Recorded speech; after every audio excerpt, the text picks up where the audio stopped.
Hi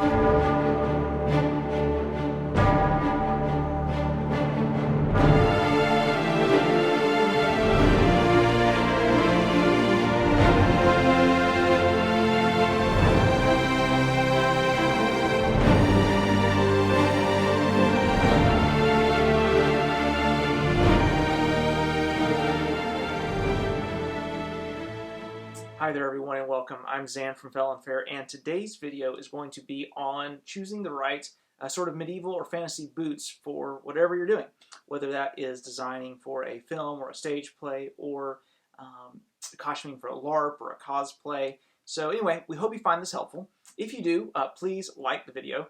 And then if you have any questions, comments, tips, anything you want to share with us, or any requests for other videos, please comment. Also, it's just a great place for us to connect. If you want to get in touch with us even faster, you can find us on Instagram at Fell and Fair. And then please subscribe to the channel. The more subscribers, the more likes, the more comments we get, the better able that we are able to make more of these videos and get you guys hopefully helpful information through this format here on YouTube. So anyway, when it comes to choosing medieval boots, there's a lot of things that play. I mean, you have budget, you have design, and then you have function. So these are all sort of things that you need to be thinking about when you are choosing a pair of boots. Now, the thing with boots is you got to have two things. First of all, they've got to be wearable, right? They may be the best looking handmade, hand-sewn, hand-cobbled medieval boots, but if you cannot wear them, or if your actor or the person that's going to be wearing them cannot function properly, if they're slipping and sliding all over the place, or if they're getting blisters, or if they're if they can't actually function in these boots, then the rest of your costume is just useless, because the person is not going to convincingly portray whatever character they're trying to portray, because their feet hurt or they can't get a good footing or whatever. So as you're thinking about this, and it's something we're constantly reminding people here on our channel, is function equals believability. So a good pair of functioning boots that maybe isn't quite as good looking or quite as authentic or whatever is better than a pair of boots that, even if they're 100% historically accurate, the person can't function in. So that's the first thing. And then the second thing is but you got to be careful, because if the boots are wrong, then it ruins the rest of the costume, right? So I mean, I've seen really great costumes, people running around with $4,000 suits of armor and they're wearing combat boots. It's like, dude, like, spring for $150 and buy yourself a pair of boots, because it's ruining the whole setup you got going on here, because you're wearing combat boots and a $4,000 suit of armor. So just things to think about, but boots really, really are important. It's kind of like, I don't know, it's kind of like police officers, right? Like, they do stuff all the time. It's great, nobody notices them until somebody does something wrong, then all hell breaks loose. So it's the same thing with boots. Nobody notices them until they're wrong, or until you can't function properly because there's something wrong with the boot design or the boot choice, and then everybody's going to notice, and it's going to ruin the rest of the costume. So you basically have two options when it comes to choosing boots, and what you're doing, whether it's a play or a LARP or whatever, is going to determine how you're going to choose this. But you basically can choose to use modern boots that kind of look medieval or fantasy, or you can use actual medieval period designed boots. Now, in general, I'm always going to drift towards the more medieval traditional design one, because that was designed by people who had the resources you're trying to portray. They used the materials that they had available to them. On the downside, we're all used to walking around with tennis shoes and cleats and that sort of stuff. So there's some things you have to kind of take into account. You have to take into account the actor or the person that's going to be wearing the boots, as well as the historical design. But in this area, I definitely very often lean towards using modern or modern-made boots with kind of a period look. Especially, pretty much everything we do here at Fell and Fair is fantasy. We've helped with some costume reenactment stuff and all, but like, we pretty much put this blanket of fantasy over everything, because honestly, unless, like, for my own sake, I'm not going to call something historical unless I can really go 110% and really do a good job with it. So when it comes to boots, you have a couple options. And one of the best, especially for people just starting out, is you can actually get modern women's fashion boots, like tall riding style boots. This is one beef that I had, is about 50, 60 years ago, women stole tall boots from men's fashion, and it makes me sad because men had like a monopoly on tall boots for like 2,000 years, and then they got stolen. And now if a guy walks around in tall boots, they think he's weird. So that's just a personal frustration with mine. So women, anytime you want to give these back to us, I'd appreciate it. But tall boots that are women's fashion boots are a great option. I got these on Amazon for like 35 bucks. We'll have a link in the description. I did a weathering job on them, put some mud on them, put some black paint to give them a kind of crusty crud. Now the downside of these is they do have a zipper on the inside. So this may or may not be a big deal.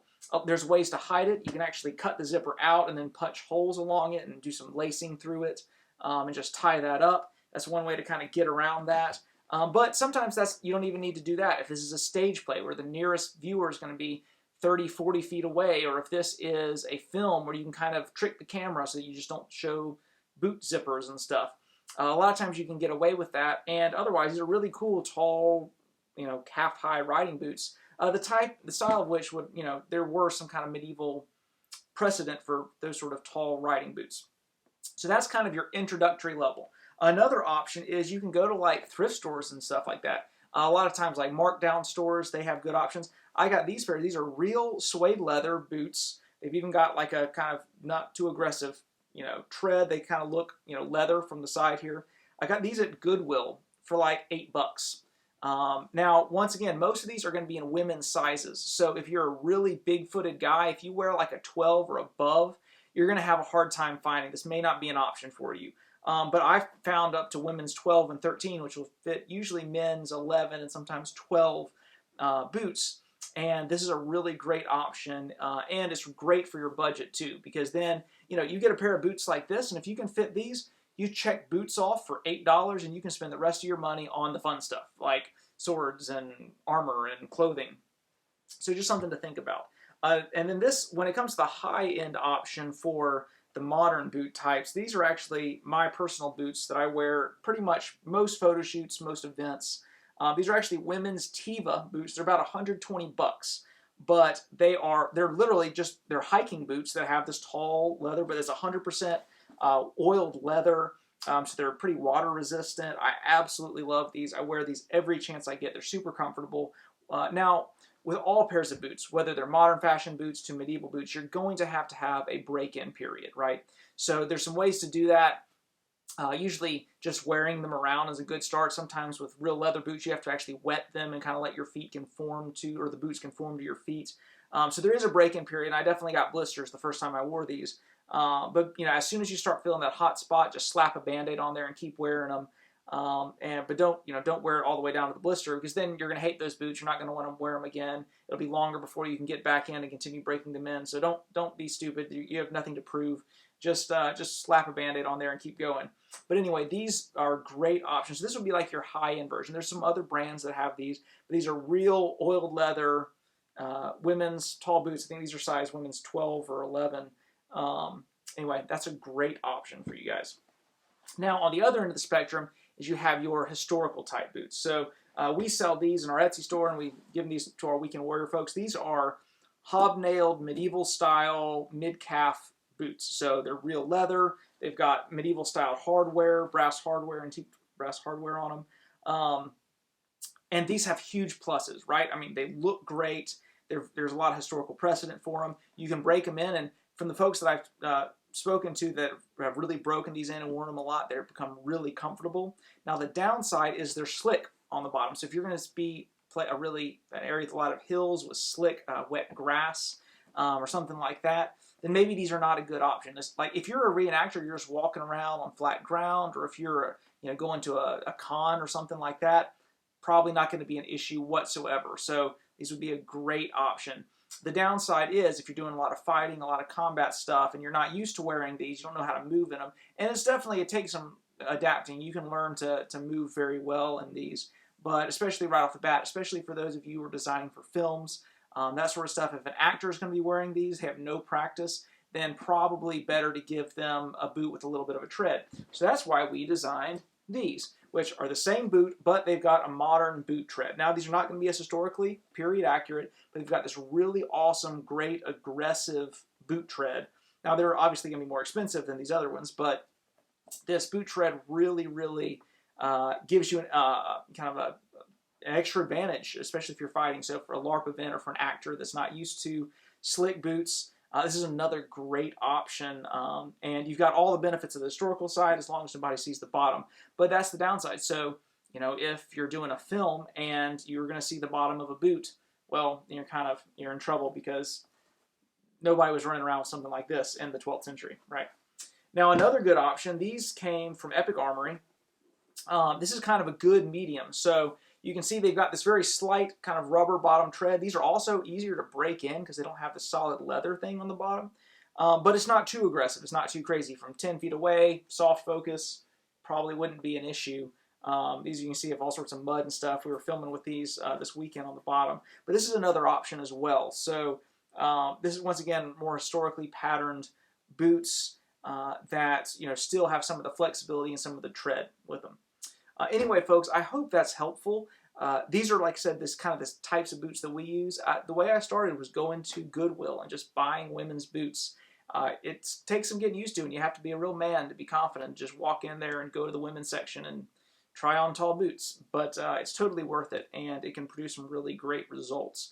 Also, don't forget weathering. Don't forget there's some tricks and stuff that you can do, like with these boots, to make them a little more worn, a little more weathered, and a little more believable. But circling back around, function equals believability. If you can function well, if you can really use and move properly in those boots, then trick the camera and just don't show your feet. You'll have a much better fight scene rather than trying to wear really historical boots and the person slipping and sliding all over the place. Once again, folks, like, comment, subscribe. Thank you for watching, and let us know what other videos you want to see and ways that'll be helpful. We'd love to make them for you. Have a good one.